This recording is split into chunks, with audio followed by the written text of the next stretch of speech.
Namun, dengan kemampuannya yang terbaik, dalam pandangan Hu Tianqi, benar-benar tidak ada sekte yang sama yang dapat mengguncangnya, dan bahkan rekor yang dibuat pada saat puncaknya sulit dilampaui. Seperti untuk menunjukkan lengan merah, bahkan jika Anda dapat memecahkan rekor Anda sendiri, jangan lupa bahwa dia sekarang adalah Pillmaster pembangkit tenaga listrik teratas, dan pertempuran antara puncak menjadi sulit untuk dilihatnya. Untuk sesaat, Huang Fuxi juga tiba, tetapi yang mengejutkan semua orang, Huang Fuxi masih mengikuti seorang pemuda. Pemuda itu sekarang tahu seluruh kuil dan, bukan Qin Yichen. Tuan Pilkin, mengapa dia ada di sini? Mungkinkah, apakah Anda ingin menyentuh harta kami dari Sekte Abadi Yuan Surgawi? Itu sangat mungkin. Tapi ngomong-ngomong, bagaimanapun, Qin Pillmaster memiliki hubungan dengan Sekte Abadi kita, dan bukan masalah besar untuk memasuki Menara Dewa. Selain itu, semua orang di kuil dan bukanlah orang bodoh. Melihat postur ini, samar-samar mereka bisa menebak bahwa Huang Fuyi telah membukakan pintu belakang untuk mereka. Apalagi yang bisa mereka katakan? Hanya Li Huaying yang dengan ringan menyempitkan matanya, tetapi itu baru saja kembali normal secepat mungkin. Menurutnya, Qin Yichen, setelah semua, menyediakan senyawa dan untuk Sekte Abadi untuk waktu yang lama, dan dengan perawatan Huang Fu, bukan tidak mungkin untuk memasuki Menara Para Dewa. Tepat di belakang Hu Tianqi di belakangnya, ekspresi berkedip dengan jijik. Menara Dewa ini adalah harta dari Sekte Abadi Yuan Surgawinya. Apa yang terjadi dengan orang luar? Bahkan dengan beberapa kerjasama, Qin Yichen bukanlah sekte yang sama. Apalagi menurutnya, soal bisnis majemuk dan, jelas sekte yang mengurus yang pertama. Huang Fuyi masih pria yang cerdas dan elegan. Setelah meliriknya, dia tersenyum lembut. Kalian, sudah lama menunggu, dan semua orang harus ada di sini, kan? Kalau begitu ikuti aku ke menara setting. Semua orang mengikuti punggung Huang Fu. Banyak murid melenturkan otot mereka.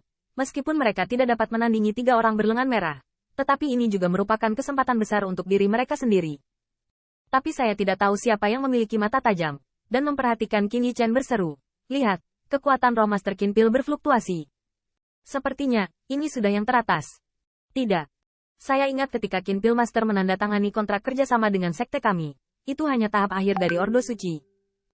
Itu memang yang teratas. Saya perhatikan beberapa hari yang lalu bahwa kultivasi Master Qin Pill cukup cepat. Su Ying dan Qin Yichen bertemu 2 hari yang lalu. Tetapi pada saat itu dia tidak menyangka Qin Yichen akan berpartisipasi dalam uji coba menara setting. Pada saat ini, murid kuil dan tidak bisa tidak gelisah selama kurang dari 2 bulan. Dari jeda terakhir Holy Order hingga Holy Top, bagaimana mungkin kecepatan ini membuat mereka tidak iri? Tapi guru dan murid Li Huaying 3 orang sama sekali tidak terlalu terkejut. Lagi pula, mereka juga tahu bahwa Qin Yichen telah menghasilkan banyak uang, bahkan berbicara tentang itu, hanya untuk menemani Ni Yuntian sebelum pergi ke Pulau Bailuling untuk mencoba dan memenangkan sesuatu. Dan mengubah sumber daya di atas terobosan lebih dari cukup. Tetapi sumber daya adalah milik sumber daya. Tetapi itu tidak berarti siapapun dapat memiliki kecepatan kultivasi. Terutama Li Huaying, melihat siluet Qin Yichen dan Huang Fuyu, sedikit mengernyit, dan merasa bahwa yang pertama muncul di sini.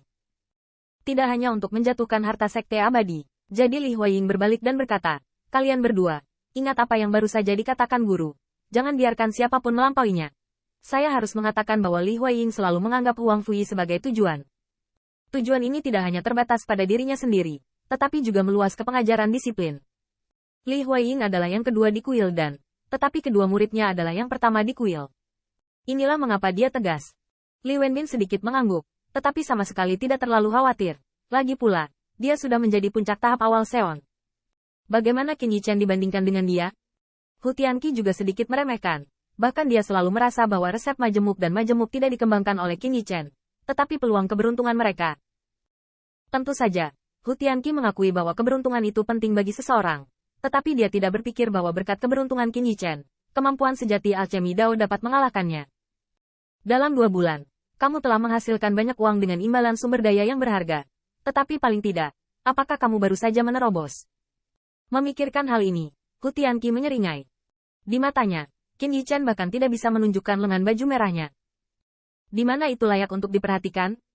Seperti yang diketahui semua orang, saat Hu Tianqi mengikuti Qin Yichen, mengapa Qin Yichen tidak mengikutinya?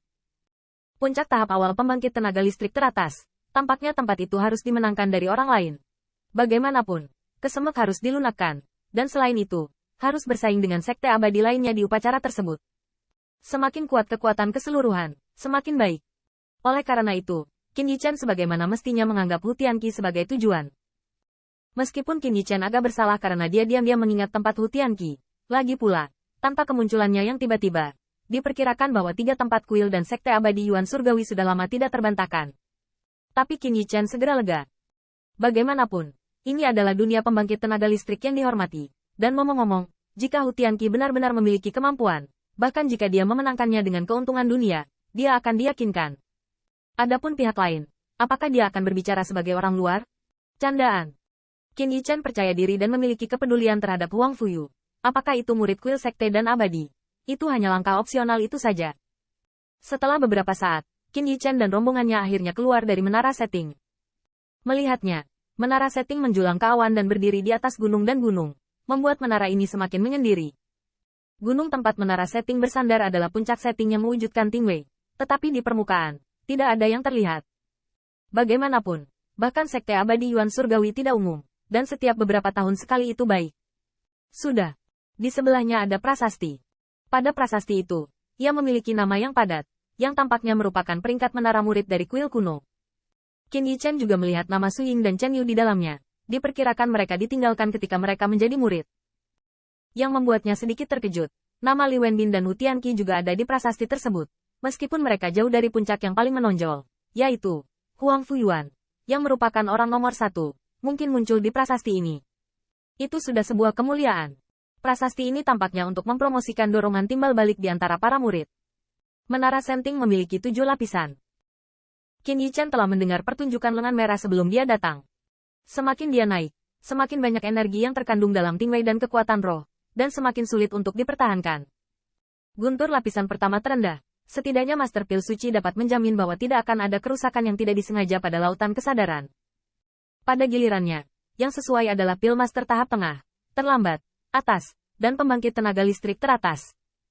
Adapun 6 hingga 7 layar tertinggi, 6 layar dicadangkan untuk Penatua saat dia mendekati terobosan.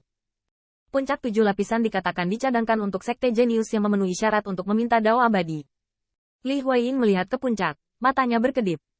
Ketika dia bisa keluar dari 7 layar, sudah waktunya dia bertemu dengan Huang Fu dengan syarat kesetaraan.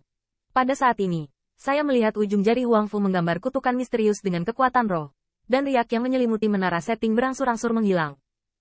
Tiba-tiba, sebagai harta karun dari sekte abadi Yuan Surgawi, menara setting tidak dapat menerobos.